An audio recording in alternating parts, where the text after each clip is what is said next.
Students 12th chemistry unit 12 carbonyl compounds and carboxylic acid இதுக்கு முன்னாடி method of preparation of carboxylic acids பார்த்தோம்.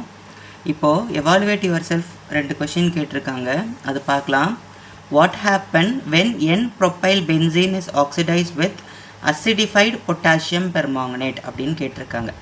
அது என்ன N-propyl benzene அப்படின்னு பார்த்தீங்கன்னா, இப்போ நமக்கு propane அப்படின்னா என்னன்னு தெரியும். propane என்னது? CH3 CH2 CH3 இதை நம்ம propane அப்படின்னு சொல்லுவோம். இதே propyl அப்படின்னா CH3 CH2 CH2 இந்த பக்கம் வேறு ஏதாவது ஒரு எலமெண்ட் ஜாயிண்ட் ஆகிருக்கும். இங்கே என்ன கொடுத்துருக்காங்க? propyl benzene கொடுத்துருக்காங்க. ஸோ இந்த பக்கம் C6H5 இருக்கும். இதுதான் N-propyl benzene. அதாவது ஒரு பென்சீன் ரிங்கில் ஒரு பென்சீன் ரிங், இங்கே ப்ரொப்பைல் இருக்கும் CH2 CH2 CH3. இதை வந்து அசிடிஃபைடு பொட்டாசியம் பெர்மாங்கனேட் கூட ஆக்சிடைஸ் பண்ணோம் அப்படின்னா என்ன கிடைக்கும் அப்படின்னு கேட்டிருக்காங்க. இந்த அசிடிஃபைடு பொட்டாசியம் பெர்மாங்கனேட் அப்படிங்கிறது ஒரு ஹை ஆக்சிடைசிங் ஏஜெண்ட். நம்ம ஒரு அல்கைல் குரூப்பை ஆக்சிடைஸ் பண்ணோம் அப்படின்னா நமக்கு என்ன கிடைக்கும்? நம்ம படிச்சிருக்கோம். ஜென்ரலாக ஒரு அல்கைல் குரூப்பை ஆக்சிடைஸ் பண்ணோம் அப்படின்னா நமக்கு கார்பாக்சிலிக் ஆசிட் கிடைக்கும் ஃபைனல் ப்ராடக்டாக அப்படின்னு நம்ம படிச்சிருக்கோம். ஸோ இந்த அல்கைல் குரூப் என்னவா மாறும்?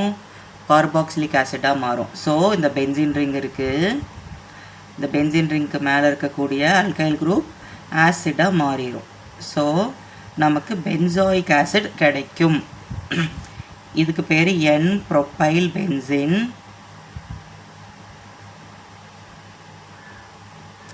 இதுக்கு பேர் பென்சாயிக் ஆசிட்.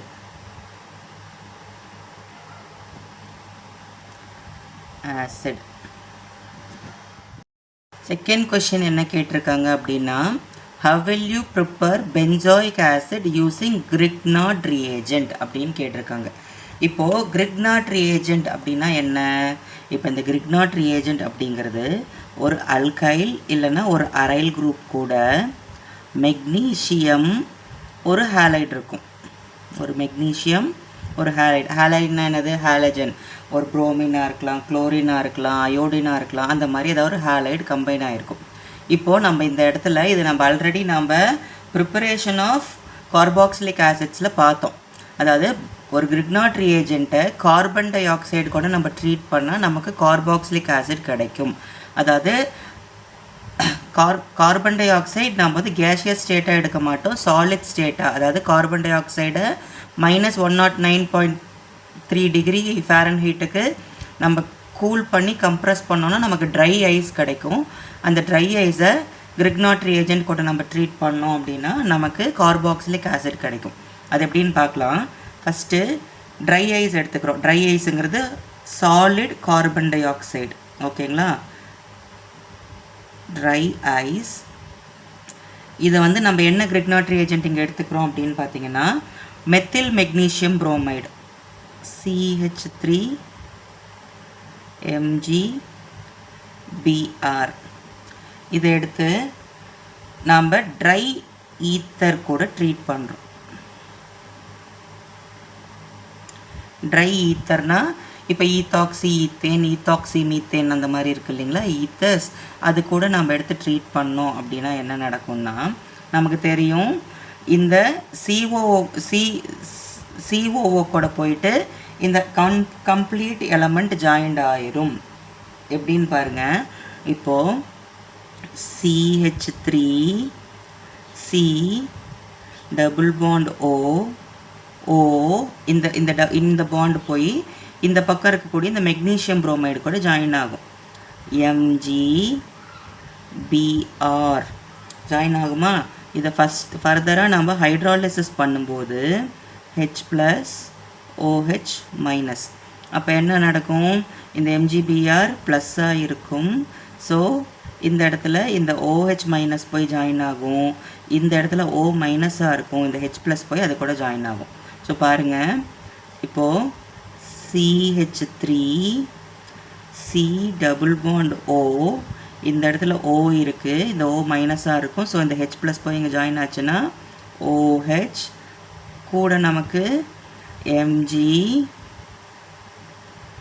Br OH அப்படின்னு கிடைக்கும். இதே இது நம்ம அலிஃபேட்டிக் கிரிக்னாட் ரியேஜென்ட் எடுத்திருக்கோம், ஒரு அல்கைல் கிரிக்னாட் ரியேஜென்ட். இதே ஒரு அரோமேட்டிக் கிரிக்னாட் ரியேஜென்ட், அதாவது இந்த CH3க்கு பதிலாக ஒரு பென்சீன் இருந்தால் அதுக்கு பேர் என்ன சொல்லுவோம்? பென்சைல் மெக்னீஷியம் புரோமைடுன்னு சொல்லுவோம். ஓகேங்களா?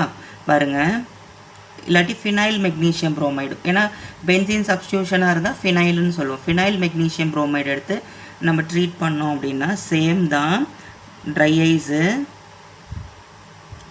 கூட phenyl magnesium bromide C6H5MgBr. Same catalyst வந்து ட்ரை ஈத்தர். அதே தான் இந்த C6H5 கூட இந்த CO ஜாயின் ஆகிக்கும். C6H5 C double bond O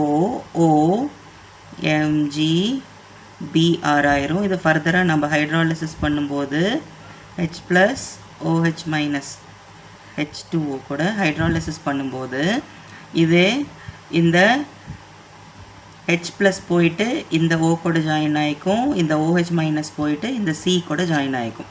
so நமக்கு என்ன ப்ராடக்ட் கிடைக்கும்? C6H5 C double bond OH benzoic acid கிடச்சிருச்சு.